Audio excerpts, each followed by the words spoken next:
My name is Isaac Miller, aka the Prolific Professor, on Instagram. And honestly, I have a history of military, but always been into training. And that being said, also always into entrepreneurship. And it seemed like both were my passions. And throughout the military, still found myself in the fitness space. Helping other Marines train and be operationally ready and operationally fit. And that being said, also managed a private training facility in San Diego while I was active duty, and found not only running my own training business, but helping the other trainers there run theirs and get off the ground and running. And fast forward, several years now, I'm, running my own training business, mainly contest prep, but also have other trainers under me with their specialties and partner with a company called Trainer Revenue Multiplier, where we really are like the number one just fitness business and wealth creation coaching group. And so we really help trainers establish foundations for their business and scale it. At least that's my role in that company, is helping the startups really transitioning coaches, trying to get out of their full-time job and lay a foundation of a business. And then we also help, the advanced coaches going from, 10, 20, 30K a month and up. Take us back in time to like when you were in the military and you're, focusing on your fitness. Is that like when you actually started to take it more seriously, like your fitness, or was it before you got into the military that fitness became kind of like a light in your life? When did it actually become like part of your kind of like your habits? Yeah, great question. And for me, fitness has always been like a huge thing. I was really blessed early on to just see a good side of what the weight room can do, playing football, and had a coach who saw this kind of little scrawny kid from the middle of nowhere, Missouri, as someone who had potential. And so by the time I got out of high school, I was one of the only two kids in my high school to make the All-American team, and went into college knowing I wasn't big enough to play, but I still loved training. And so I got really, I would say, blessed. God was really opening doors for me, but I found myself, training in a gym that was like the number one rated powerlifting gym in the world. It was Strong Gym at the time, based out of Springfield, Missouri. And it was voted by powerlifting.com as like the number one powerlifting gym. We had a lot of athletes fly in to train there. And I was like, I need to intern here. And so I interned there. I was actually like homeless, living in my car for a little while to keep my internship, because it was unpaid, and just to learn from some of the best strength coaches around. And so it was right in my town where I went to college. And so I fell in love with it, ended up competing, got second place as a teen in the world powerlifting championship for IPL. And just loved it, but also got into bodybuilding and found myself competing in my first show at 19. And, doing that just sparked this passion. And due to I was already kind of committed to joining the military, that's just something I felt for my life.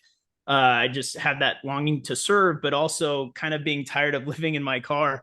I thought, military, especially Marine Corps, still keeps fitness as a high standard. I'll probably learn a whole other aspect to this fitness thing while living out, what it was I felt like I was called to do as a service. And so I went ahead and I dropped out of college and I enlisted, and ended up finishing college a lot later. But I would say, yeah, my fitness started a little bit before, but it definitely solidified that it was what I wanted to truly do as a career while I was in the military. And then were you right in terms of like when you got in the military, it was kind of like this opportunity to learn more about fitness? And if so, do you feel like that was kind of like a lot on your shoulders too, to learn that? Or do you feel like it was kind of like them passing out advice, or like how does that go in especially maybe in the Marine Corps? Yeah, so I wouldn't say it opened doors to learn about health, but I would say, in the Marine Corps, they really hold true to its physical fitness, mental fitness, and spiritual fitness. Like, fitness is not just your physicality. It's a whole rounded approach. And that's something that I learned and took from that, where, you know, you can be physically fit, but if that's something that's just predisposed to you and it's not hard to stay in shape, then when you're 30 or 40 and things start to slow down, you lose it. You can't follow a plan. Like, it's just easy. Discipline is something that holds true for the life for a lifetime. And that's just as much as a part of fitness as like your physical strength or your predisposition to having a good physique. So I would say I definitely learned the well-rounded approach to fitness while I was in the military. And what do you think is the value, having the experience of going through that experience?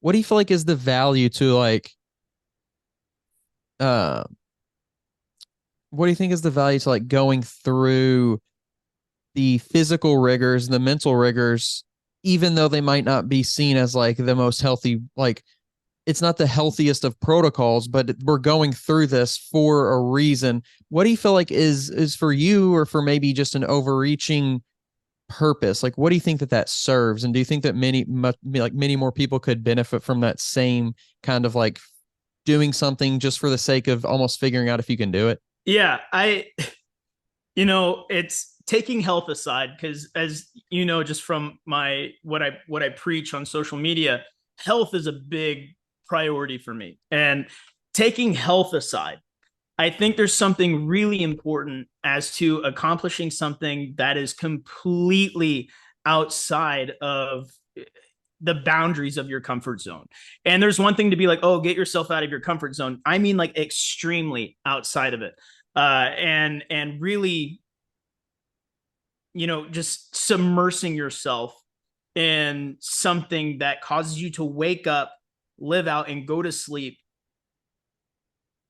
in a state of completely different realm of comfort. And being able to see yourself do that, and almost like an exposure therapy kind of thing, where over time you realize, okay, this isn't killing me, this isn't making me go backwards. Instead, this is becoming a new normal. And at that point, like, you realize you're capable of way more than you ever thought possible. And that's something I think is truly valuable, not maybe to health, but to the human experience. Very, very valuable. And the people that I know who are super successful at, like, take coaching coaches, for example, helping coaches build their businesses.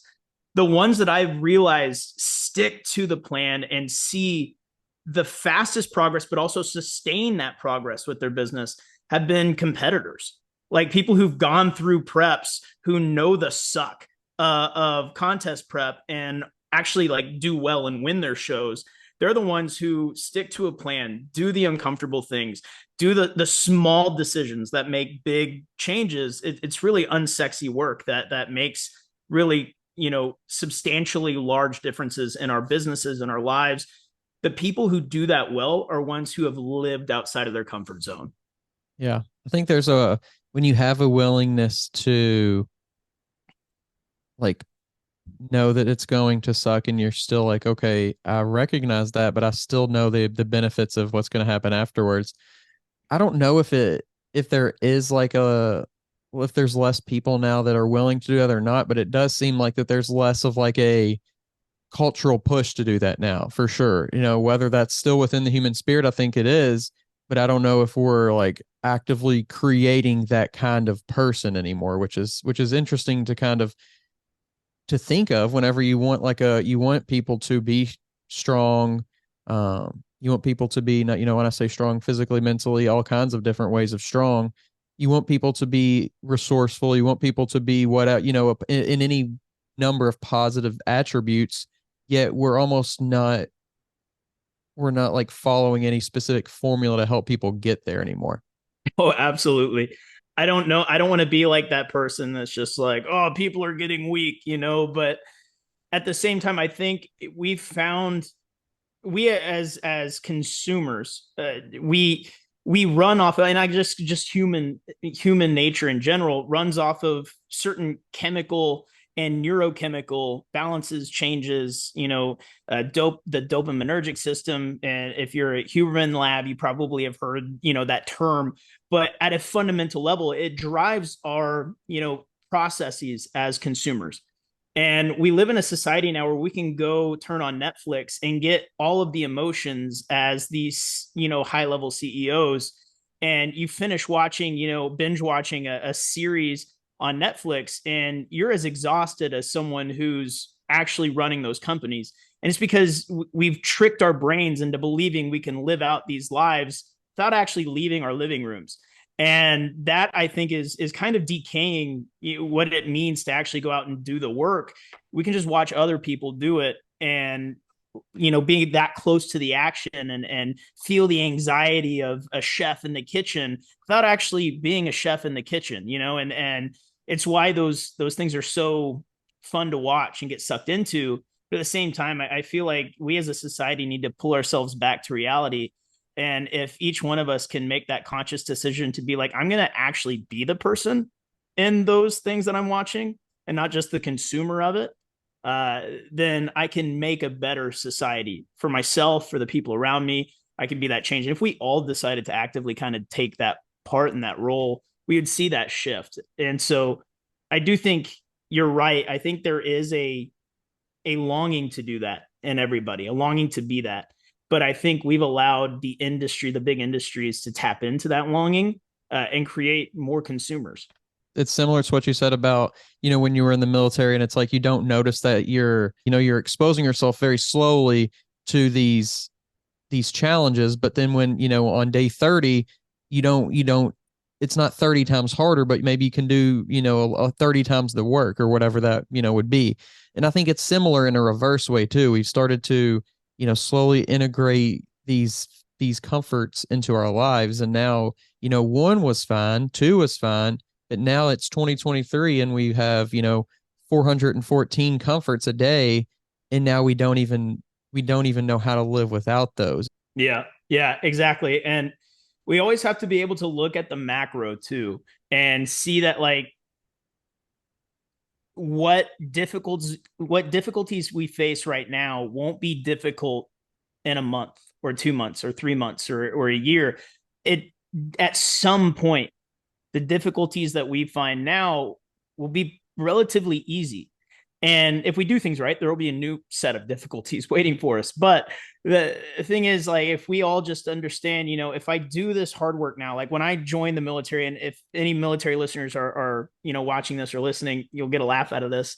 You have this grand idea and picture of what military service will be like, and you're waiting for it. You can't wait, and going through boot camp and just getting just kicked in the dirt, and just hated on and tortured through this process.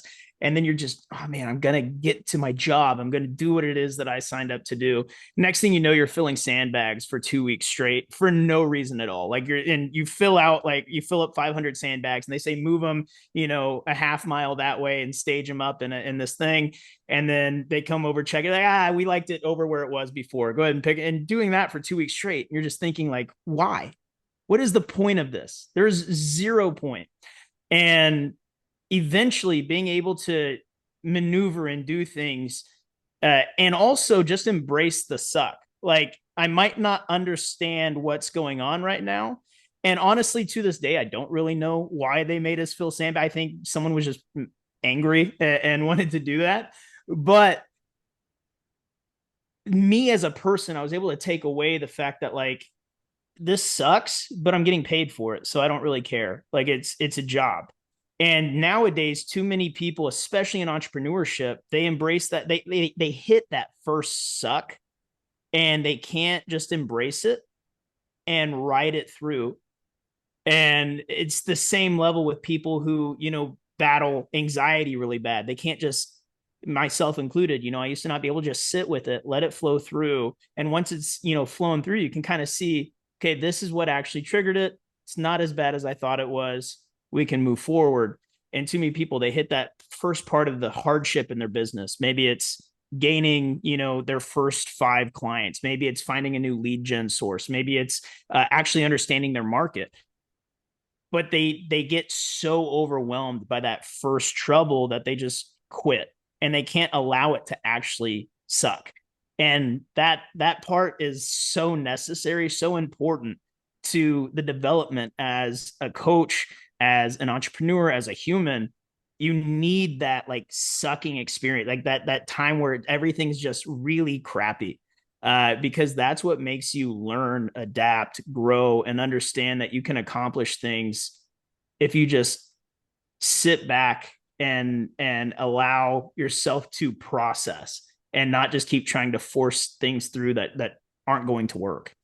Yeah, and I think if you don't ever experience that, then you're not pushing yourself out of your comfort zone. Like if everything's always been so this is so smooth, it's been so easy, and I must be doing things right. That's probably not the case. It's unless it just really is. But in most cases, I find myself thinking about that a lot. I'm like, what have I not done well? And if the answer is nothing, then I'm probably doing things that are really too easy for me. Absolutely. Absolutely. Get into kind of what the industry was like whenever you mentioned having you were active duty and you were managing or own which was managing or owning your own Managing. Yeah. managing that business.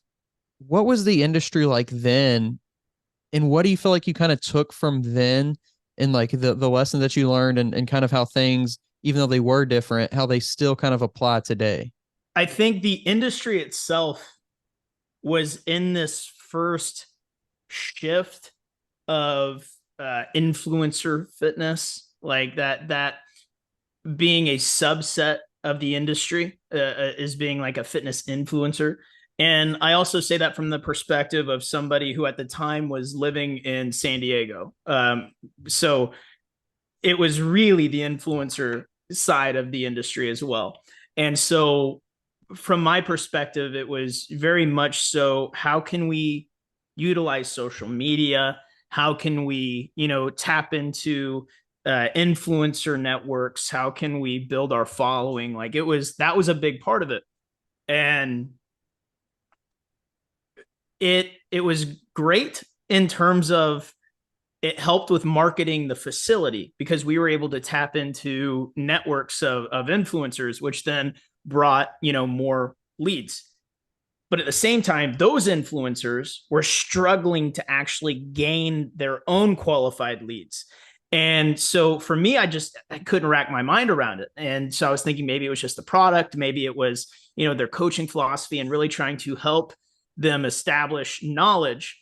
But it still didn't transfer. So then fast forward a few years and I go through, TRM process myself, and the curriculum like opened my eyes to a whole new level of fitness, business management, fitness marketing, stuff like that, where now I think the industry is also starting to shift this way too. And this is where it's not just social media. You can have influencers with, hundreds of thousands of followers that have really, really miserable businesses.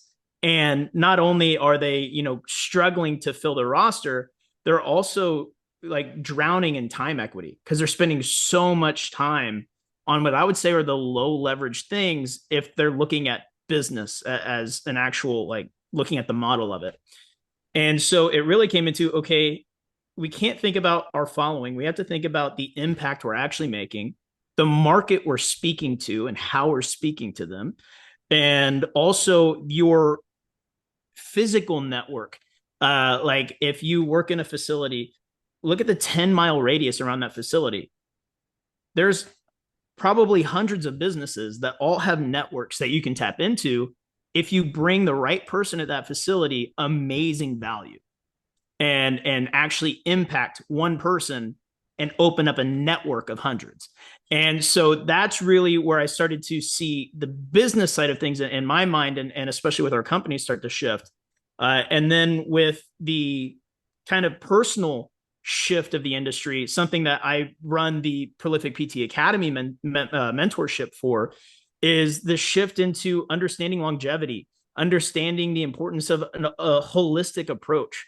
And I, as a coach, worked with way too many, female competitors who, were suffering from hypothyroid, autoimmune conditions, PCOS, like a bunch of health issues that arose from like old school approaches to training and nutrition. And I think we're starting to see a shift on the trainer side of things too. If you don't take the time to learn more, to upgrade your skill set in better helping the longevity and sustainability of your clients, even if they're contest prep athletes, you're getting left in the dirt. Like you have to upgrade. So I think we're seeing two positive shifts in the industry. So do you think that there's, based on what you just said, do you think that there's more of like an emphasis on the client itself then? Are you looking for a supplement company that can help take your fitness game to the next level? Look no further than All Sport Pharmaceuticals. Their cutting-edge supplements are scientifically formulated to give you the edge you need in the gym and in life. Whether you're looking to build muscle, increase endurance, or boost recovery time, All Sport Pharmaceuticals has you covered. And with a wide range of products designed for people of all levels, you're sure to find the perfect supplement for your needs. So why wait? Give your body the support it deserves with All Sport Pharmaceuticals. Visit their website today to learn more and start achieving your fitness goals. Absolutely. And I might be speaking from my own perspective, but I do have the blessing of working with a lot of amazing, industry leading coaches. And one thing that all of the coaches who are kind of leading this industry have in common is they look at the whole client perspective, not just like, this is the plan, chicken, rice, and broccoli 6 times a day. You're 2 hours of cardio in the morning fasted, and here's your workouts, no excuse. And it's like a 40-year-old soccer mom, like we actually have some coaches leading this industry who, pardon my French, actually give a shit about their clients and want to see their people succeed in life, not just for a before and after picture. And that is something that I think is necessary in the growth of the industry. Do you think that there's some coaches out there who have a passion for fitness and for helping people, but they're going after the wrong target, and therefore they want to care about their client, but they know that their client doesn't even care about themselves that much, so it's hard for them as the coach to care too? Yes. I see this quite often, actually, and you'll see it in terms of burnout. Like once a coach, and it's easy to burn out if your schedule is not right, but something that I really take seriously is the scheduling and making sure that we have the right, ratio of scheduling to make sure that you're maximizing work output while still getting rest. So if the passion's there, if the impact is there, burnout is very minimal. So whenever a coach is really burning out, it's asking the right questions of, who are you serving? Who's your ideal market? Like if in a perfect world, forget your roster, in a perfect world, give me the actual breakdown, the characteristics of your ideal client. And if you had a full roster of them, you'd be living the best day of your freaking life every day. And the ones who are struggling with burnout are the ones whose current market is completely different than that ideal description. And so that's one exercise that I do with them to make sure that we're starting to shift towards that ideal market, which can be a scary road in and of its own. But then another thing I noticed too is taking the social media route. You'll have people kind of forget why their social media is a thing. And it's like, what is your social media for? And the trainers often will be like, well, I want to, grow my business. I want to get leads. I want to do this and that. And I'm like, okay, well, if you are, and I say this not to be biased against the bikini competitor, bikini model thing, but I've actually coached coaches who, they're bikini competitors. They post their bikini pictures and their modeling pictures and stuff. And it gets a lot of likes, a lot of attention, a lot of followers, but yet they're struggling getting leads from social media. And I said, well, look at your analytics. Let's actually break down your insights. If your coaching is geared towards women between the ages of 20 and 40 who want to live their best life and look good, but yet 75 to 85% of your followers are males between the ages of 16 and 25, you're doing yourself no favors for your business. We have to shift the way you're marketing yourself on your social media. And remember, this isn't a platform just to get likes. Now, granted, that can get you paid if you want sponsorships, but if you're running this for your business and not for sponsorships, you have to change your mindset towards your social media and talk to your market. Talk to that woman between the age of 20 and 40 who wants to look better and feel better. talk to her. Quit talking to the guys that are giving you a lot of the likes. And once those shifts happen, their business picked up. And so that's something that I think we often analyze too with our clients, and making sure that their followers actually match their ideal demographic.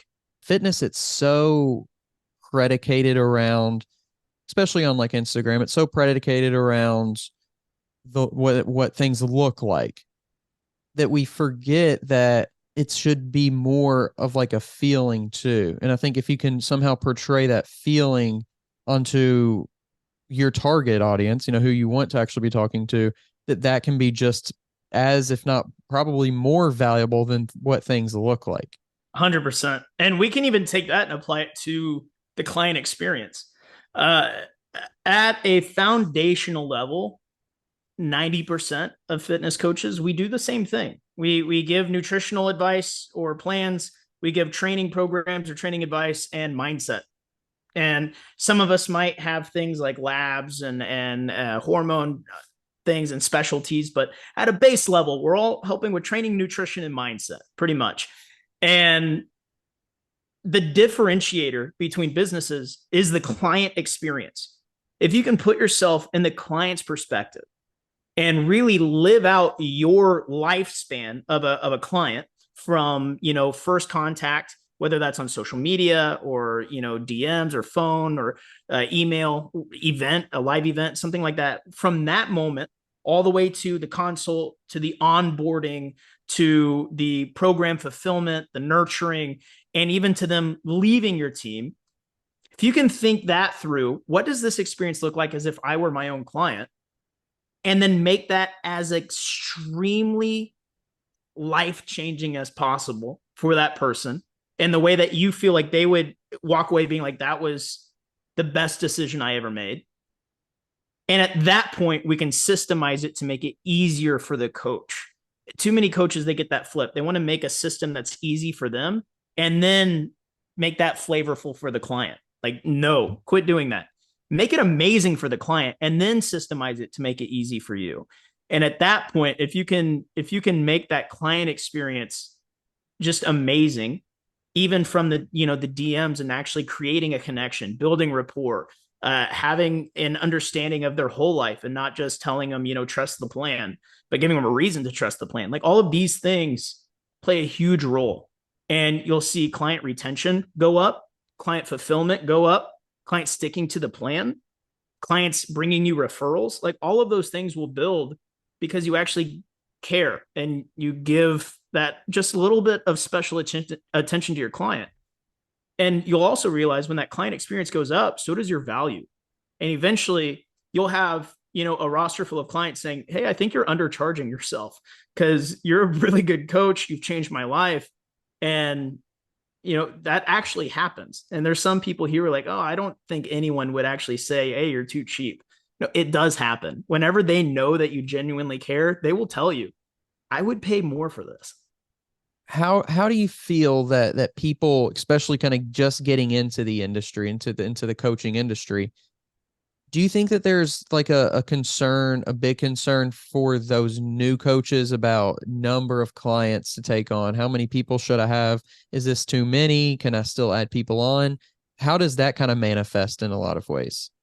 This is great because I'll give two separate examples of this. You'll have one person who comes on and they are great, naturally great at marketing themselves. They're people who can put something out there and get like 50, leads automatically. And oftentimes an issue we see is there's way too much skill with the marketing, but no real product. And so once all these people are interested in paying, there's no onboarding process. So at that point, you have to evaluate, is the product actually built? Do I have an onboarding process? Do I have a client experience for after that transaction is made? And if the answer is no, then you need to evaluate, okay, maybe I take on 3 to 5 clients right now and build out this process with them so I can create a SOP or standard operating procedure for how I'm going to run this business. So then I can see what works. I can see what doesn't. I can see the different personality types, and I can actually create a system that I can then replicate for other clients that fit this kind of demographic that I want to go after. Or you'll see the opposite, where this amazing product is made and everything's great, but the marketing is horrible and there's no actual marketing of themselves. And it's a lot of that has to do with imposter syndrome. They feel like their product isn't ready. They feel like, they're not who they should be as a coach. They don't have the best certifications. They don't have the master's degree or the doctorate. And it's like, your product is sound. You're good. And they're like, well, I feel like I should only take on like 5 clients just so I can see. And it's like, you've already had 5 clients before. You have this done. You've done it. Your product is good. You can actually take on more clients. And then at that point, it's just evaluating the imposter syndrome side of things. So at a base level, look at your foundation, look at your systems. Do you have a product? And if you have a solid product that you can replicate, then don't limit yourself on the number of clients you can take on. You'll figure out what that limit is without imposing it on yourself. But if you don't have a system in place, then take it slow, build that system, take on a client or 2 in that process to see and flesh it out. But yeah, that would be my answer there. So besides like the things that you kind of just touched on, if a coach is like, all right, I'm kind of comfortable with the how the product is, the onboarding, all the systems, I feel like they're pretty good right now. And I would love to add a few more clients on, but I know if I add one more, it's going to be just a little too overwhelming. What would be some of the next steps for you? I mean, obviously, I guess you could hire another coach onto what you're doing, but maybe are there other things that you could do to kind of even more boost your efficiency there? Yeah. So I actually hear this a lot with in-person coaches. They're tapped out on their time and they're like, I can't take on another client. I want to up my business, but I can't, I literally can't take on any more to my schedule. And at that point, you're right. You can hire another coach, bring another coach in under you and build a team and then take residual income off of that team that you're building. And I think that is a great step to take, but it might not always be the appropriate step to take in that moment. I think if growth in your fitness business is the priority and long-term, that you'll end up just as a byproduct of that with a team of coaches. So at some point that will be a hill that you have to climb. And that should include a lot of other parameters, but I do think there's shifts we can make. And one thing that I always have our in-person coaches do that has worked so far is start incorporating a hybrid model where you incentivize them kind of making the shift to online while lowering their in-person demand on the coach, or move to a small group or 2-on-1 model. And a lot of coaches, they immediately roadblock this. And they're like, no, I can't give the one-on-one, attention to my clients that I really want to have if I go, small group. And it's like, it's 2 people. And I always remind them, it's 2 people with you. If you can't give appropriate attention with just 2 people, you need to evaluate, yourself as a coach, because you're at this point now where growth, that you are your own bottleneck. And oftentimes that happens. We are our own bottlenecks, but this is the specific bottleneck. And what you'll find is if you make that shift to 2-on-1, say you're charging 100 per hour right now, you up your rates to 120, but say 120, but 65 for each person on a 2-on-1, you are upping your hourly rate actually by $30 for an hour by moving to that 2-on-1, or 20 an hour, upping at 20 an hour for your 1-on-1. But this incentivizes them to essentially go to that 2-on-1 because it charges them less. But one thing that they get that they didn't have before is community. You'll find that whenever your athletes work together to go through a workout, they're cheering each other on, they're boosting each other up. Not only do you still get to give that special attention, but you're allowing them to build friendships and create teamwork that boosts your client experience. a lot in a way that you can't do on your own as the authority in a workout. There's no one for them to actually break down and relate to on a ground level during that training session. And the coaches that we had do this, one of them specifically, his name was is Josh. He had a full roster and he wanted to make that transition. He's like, okay, I'll try it. And he had people, he's like, I don't know what to do. Some of them are saying they don't want to. And I was like, just ask them to try it for a week. And if they don't like it, you'll bring them back to their normal rates. He came back after that week and he said not a single person went back to the one-on-one. They all did the two, even the ones that didn't want to, that thought it was uncomfortable. They did it. They loved it. They were, high-fiving, cheering each other on, having a great time. And suddenly now he's freed up 10 hours of his work week to either take on more clients or work more on his business. That is so valuable. And so that is something where, again, it might be imposter syndrome as keeping someone from making that, but understanding where the actual bottleneck is a really important thing. Is it really just because you've maxed out the hours in your roster, or is it because you don't want to make an important shift in your business model to actually see growth? Oh, yeah, that's interesting. And we kind of touched on employees there, but at what point do you feel like most people do reach that need? And then what are some of the biggest things that the coaches are like, well, I could do this instead, or I could do, or what, then I'm going to have to worry about these other things if I get a coach. Like what are some of those things? This is a case by case basis, I would say, because some coaches, they really want to run the one-man show. And that's great. If they have a really solid online model, they can take on a lot of clients. If they're in person, you're going to hit a max at some point, unless you're running whole seminars or camps and traveling, but then you don't really qualify as just a normal coach at that point. So within the scope of what we actually do, at some point for growth, I would say a secondary coach is necessary. And with that, the big advice that I would give is have your core values as a company established and ingrained in all of your decisions. Make sure that your coach that you hire, and hire slow. I am a firm believer in hire slow, fire fast. And so you really want to hire slow. Make sure that this coach embodies your core values.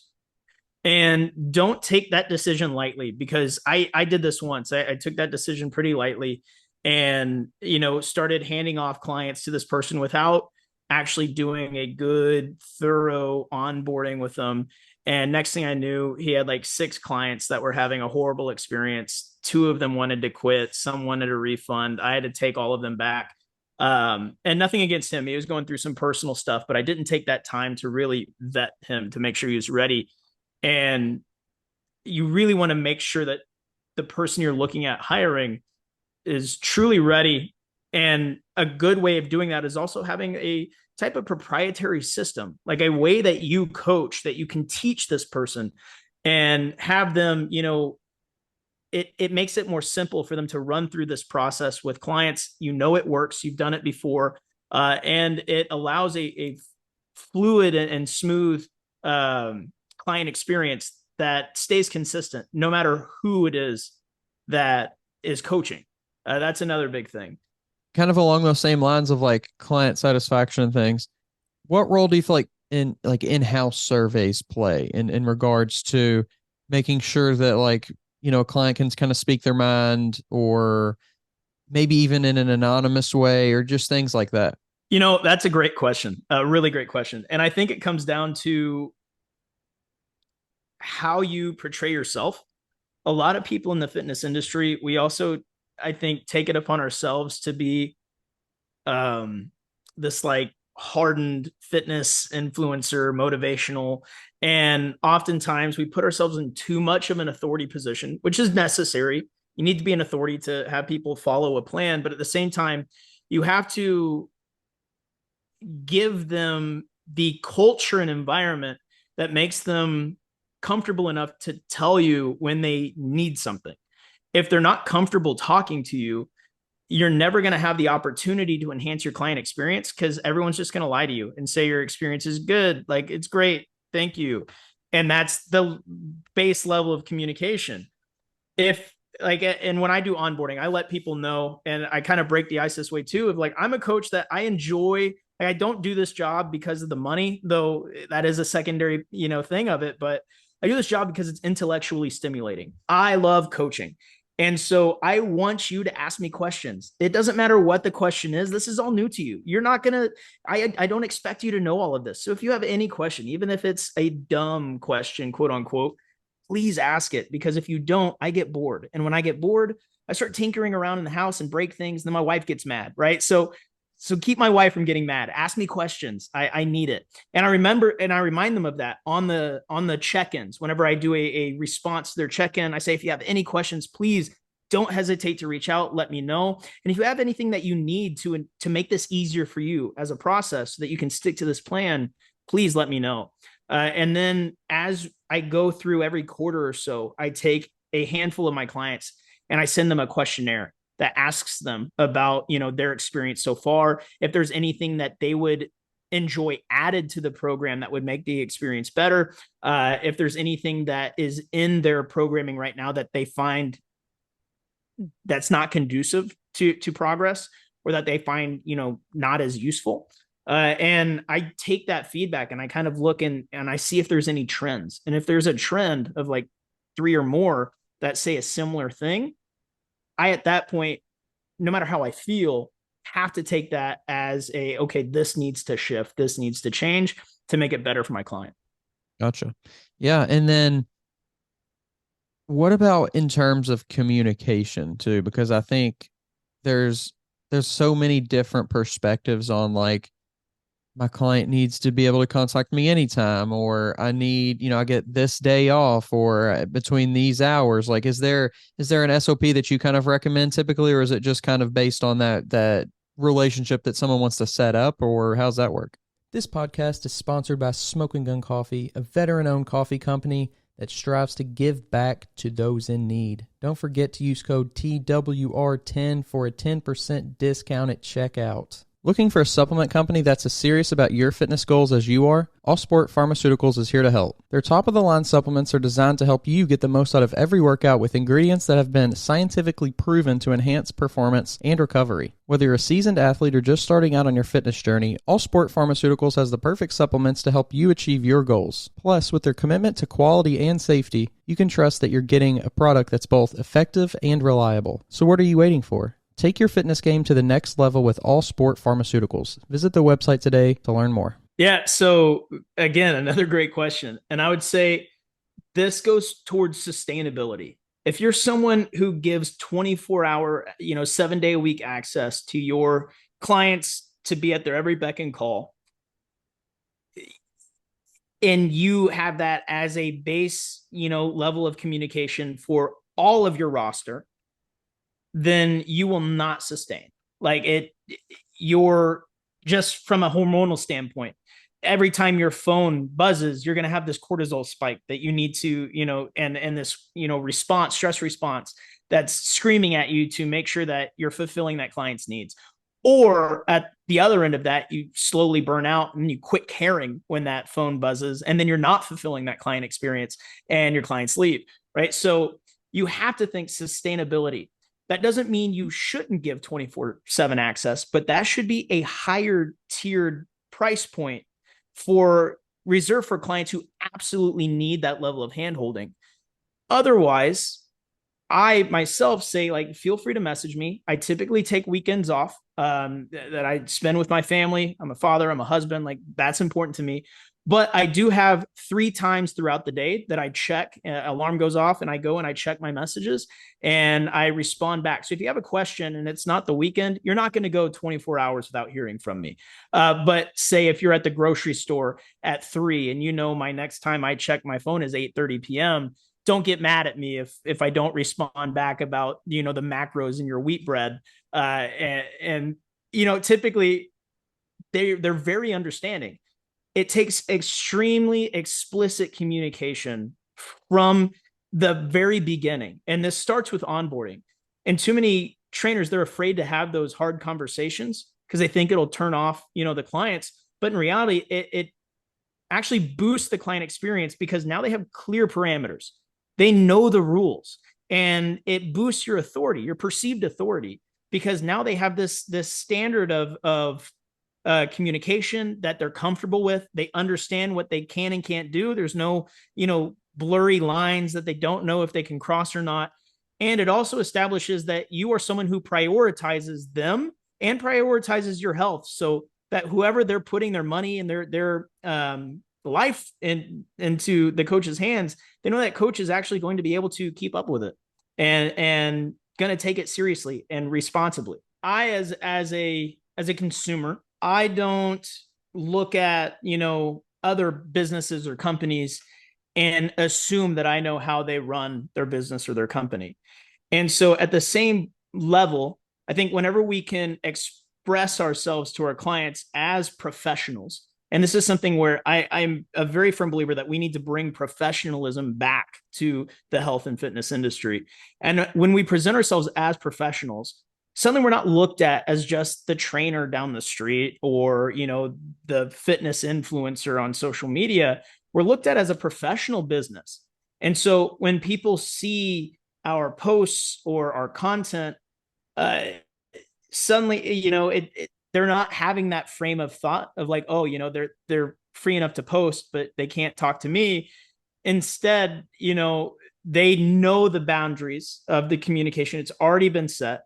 And they also, whenever we're professionals about what we do, we're looking at our social media as a business standpoint. So we're talking to that client on our social media.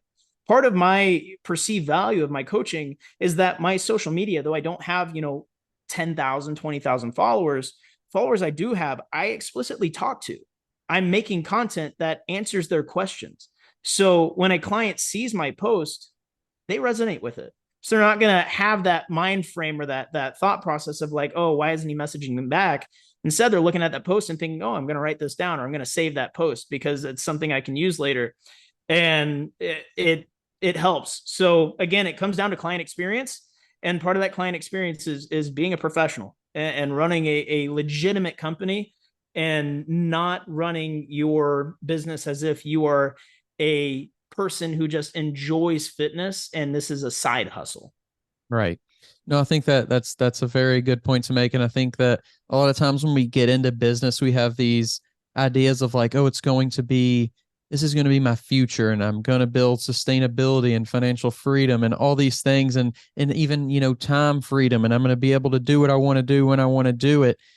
And those are all great goals, but then we get trapped within our own business. Like we whether that is from not charging enough, whether that is for overbooking, whatever that is, or no limitations on when people can contact, whatever it is, you almost become like literally a prisoner of your own business. And at that point, you're better off not even having your business, because it's causing you more probably financial problems. It's causing you probably relationship problems. It's causing you, mental headache and anxiety and who knows what else. And, do you have time to do what get your own workout in and all of these things? Like, we start out with the best of intentions, but the way that we choose a lot of times to set things up, it ends up being almost completely the opposite situation. Yeah, it's so true. Again, we are majority of the time our own bottlenecks. And there's a lot of time, and I actually experienced this today, where the day just got away from me. Super overwhelmed. And it was like, man, I just can't get one win. I can't, get that forward momentum. And you get so enveloped with the anxiety of it. It just, gets to the point where you can't really see straight. And oftentimes, if we look at it from an outside perspective, it's a bad hour. And we let that bad hour become a bad day. And we tend to sometimes even let that bad day turn into a bad week. We see this with even our own clients a lot. They'll cheat their diet for one meal, and suddenly it becomes a whole day of just screw it. And that whole day becomes, a week of, I didn't follow the plan. And so this is something that's really important to establish is it's okay to have a bad day, but understand, is this a bad hour? If you can take accountability of that hour, you can reset, make a decision, and understand that not every day when you make a decision doesn't need to be the best decision, but it needs to be a decision that makes a little bit of forward movement. And if you can make a little bit of forward movement in those days where you feel like you're just stuck, you've won that day. It's whenever you allow yourself to be stagnant with it. If you allow yourself to be overwhelmed, be exhausted, at that point, that's when you start to go backwards. And so if those moments where it's like, oh, man, everything, all these responsibilities, all these things I have going on, okay, stop, take a breath, make a decision, and just go with that first decision. You start to realize these things that are overwhelming aren't as overwhelming once you can start doing that one thing at a time. I think as you like get a little bit older and things start to like compound and like and then you do start your own business, but maybe you also have another job and maybe you have, a kid or whatever that is, it like all those things you can't sometimes, your brain almost doesn't work fast enough to just have that natural reaction of like, oh, well, the best thing to do is this. But like you said, just taking a moment to almost slow down. Something that I've come through in my own life too is being like, man, I used to be able to handle all of this so well. Like when I was in my early 20s, in the, dealing with the military and dealing with the business and helping all these other things. And, it'd be averaged 100 to 120 hour work weeks. And I would average 3, maybe on a good day 4, but average 3 hours of sleep a night. I go wake up just fine, keep going.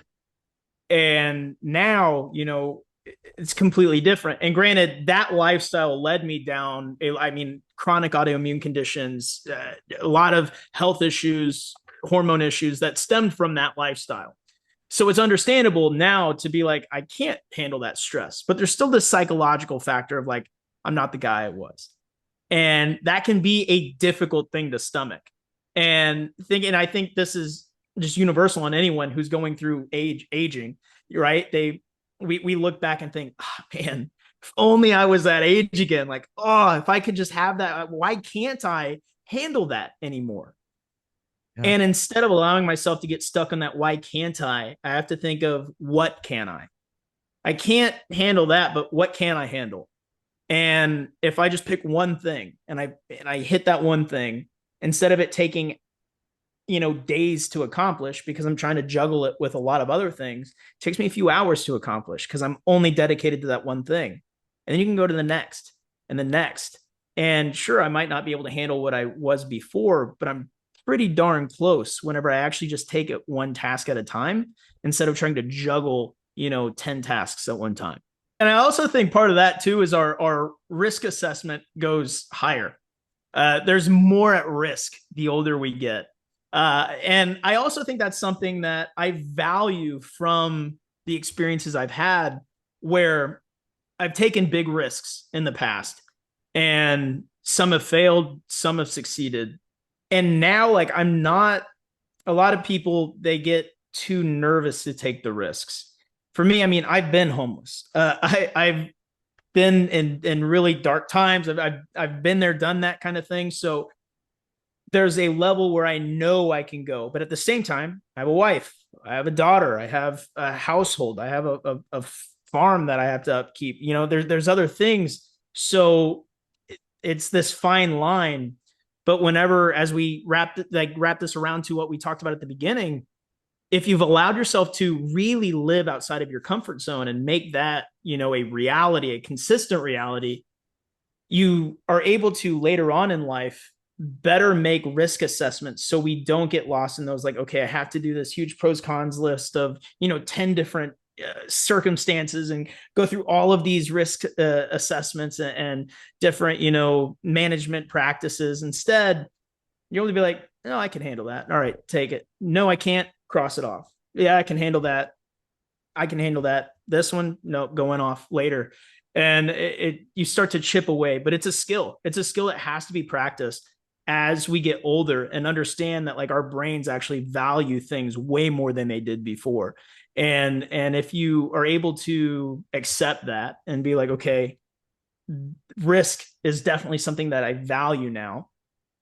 So anything that seems like too much of a risk, don't even try and play it out. I cross it off, I throw it out. And that's been really freeing, especially with like taking away the ego and being able to be like, okay, I'm only holding on to things because I'm prideful. But if I understand, like, no, this isn't my pride. This is, I don't want to put this risk on my family. It's way easier to cross it off and throw it out. And whereas when I was in my early 20s, I'd have been like, oh, I can handle it, and just figured it out. I want to add leading by faith and not fear. Just, for me, I'm a Christian, so my faith has a different aspect to it, where I know at the end of the day, I'm still living towards something higher than myself. But on a foundational level for entrepreneurship, it's really important to lead by faith that this is going to work, then lead by fear that, either it's going to fail and you'll, be miserable in that. Or some people, we do fear that, and it might be more subconscious, that if it does succeed, you now have to live by this whole new standard and upkeep this standard, and eventually you'll burn out and crash, and everyone will find out that you're a fraud, and like there's a lot of imposter syndrome there. And so make sure that you're leading by faith, that this thing that you're pursuing is pure and is valuable and is making an impact. And if you can do that, then the things that you commit to are a lot easier to uphold, because it's not going against your values, your core values. And I think that's also important in entrepreneurship, is making sure that, what you are committing to aligns with those values. And when you're truly in your business, those core values also make up your life too. So the things you do in your personal life live by those values. That's something that I used to not, do in my earlier 20s. And as I actually got serious in my faith over the last couple of years, is whenever I started to actually shift and make sure my personal life aligned with the same values that my business aligned with. And whenever that happened, I was only committing to things that aligned with those values and aligned with that vision. And that's something that for me, it was, being able to live by faith and not by fear, and making the decisions that I knew aligned with that. I want to give a similar scenario that happened for me. You have this person that's just leaves you almost awestruck, and now you're responsible for creating an atmosphere that makes them feel respected, makes them feel like their time is being valued. And so you're like, man, I have to make sure these questions are right. I have to make sure, all this stuff is in place, that I'm getting the most benefit here, but also bringing them the best value. So they go off and rave about this experience. And gosh, that's a lot to take on ourselves. That is a lot of fear that we take on to make sure that this runs smooth. And I was in a podcast episode for, the company that I work with, Trainer Revenue Multiplier. We were at a live event we hosted. And, I sat around this circle, this round table, and we did this podcast. And I looked around, and there were some really, really like good industry leading coaches in this circle. I mean, authors, pro competitors, top level coaches that work with, top level pros. And I'm this like guy in my late 20s that was, just sitting there like, God, 3-4 years ago, I would be watching them thinking like, one day I want to, sit in a circle. So it was funny because I was sitting there, and I remember I genuinely was listening and taking notes. Like I was that guy I was taking notes. I was listening. I was trying to soak up as much knowledge from this group. And then it came my turn to speak, and, they were asking me questions. And 5 years ago, I would have been so nervous and living with fear that I would have only been thinking about, okay, how am I going to ask a question that makes them all impressed and engaged? And, and in reality, if I were to have actually done that, I would have not been the person I needed to be, and none of them would have been impressed. And I would have probably said something foolish or dumb or something that didn't actually align with my values. But because I fully embraced the fact that these people were who they were, and I wanted to respect them enough to actually listen and extract as much as I could from that situation so I could then make other people's lives better around me by utilizing what they say. I was able to then go into, when they started asking me questions, be an integral part of the conversation because I was listening to these people. And I realized that whenever you see those like high level, conversations, they're not just thinking about the next thing they're going to say. They're genuinely listening to the person across from them and giving, feedback and value. And it was like a breakthrough moment for me where something so simple, just listen and be reciprocate what they say. But it's something that in reality, I hadn't done up until that point because I would be so nervous and thinking about every little thing I was going to say that it was actually the bottleneck. And whenever I took the time to be like, okay, and give to the conversation because I was listening and paying attention, it opened doors. And suddenly it's like, oh, okay, this is how we engage in these high level conversations that I would have never, thought possible. It comes down to just honestly being a good person. Like if you're a good person, you're not just thinking about yourself during those conversations. And even in times where it's negative, like, man, I need to make sure this is the best thing for them, it comes down to like, we just don't want to humiliate ourselves, which is intrinsically a selfish thought. And instead, if we just strip all of that and just genuinely I'm going to take away as much from this. Like if they're going to take the time to be here and talk, and I'm in the room, I'm going to extract as much information from them as possible. It ends up being the best thing you can do in that situation because it's actually giving them the respect they deserve of being someone who's got this knowledge to give. And in doing so, being present in those conversations and being able to reciprocate that, it does open a lot of doors. For sure. Yeah. And that's been a joy of mine during this podcast, this one specifically, but the whole thing, 300 and whatever, how many episodes this will be, 320 something episode. It's been really fun getting to chat with people from different backgrounds, different ages, different, countries of the world. It's been insane to be able to like broaden my horizons in that way. And I appreciate you coming on and helping me do that again today.